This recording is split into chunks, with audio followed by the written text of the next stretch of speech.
Hoje nós estamos fazendo a troca dos tuchos, né? Desse Fox, né? Fox 1.0, né? Já esses bem adiantados já, né? Falta montar algumas coisas aí e tal. Já tá no sincronismo, né? Que é um ponto bem crucial, nunca pode errar o ponto. Tira a tampa aqui, tira a correia, né? Tira a tampa, aí troca todos os tuchos, confere os balancinhos todos, né? E aquela limpeza bacana mesmo.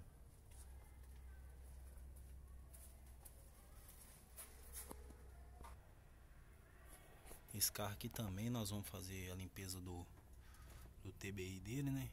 Tá muito sujo, né? Mas a limpeza é igual eu sempre falo, a limpeza é o que manda. Olha lá pra vocês verem, tudo bem limpo, né? Isso é um simples troca de tucho, né? Mas a limpeza tem que ser feita em qualquer serviço. Vou mostrar pra vocês ali os tuchos.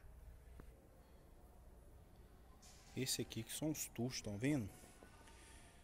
Eles perdem pressão, né? Perde pressão, né? Aí fica bem macio aqui, ó. Aí perde a pressão, o carro bate tucho quando esquenta ou quando tá muito frio, né? Primeiro funcionamento dele, ele dá um barulho, parecendo até como se fosse a parte de baixo do motor, né? Mas aí muitas vezes é esse tucho aqui. Nesse caso aqui desse carro aqui, a gente mediu a pressão do óleo, né? A pressão do óleo estava excelente, né? E eu observei que o barulho é na parte de cima. Conferimos o comando estava bom, né? E tirando o comando, né? Fazendo limpeza e tal, a gente viu o ajuste do comando, o ajuste do comando estava bom, né? E tirando os tuchos, nós vimos que tinha muitos deles que tava muito macio esse aqui mesmo, ó, pra você ver como que tá macio.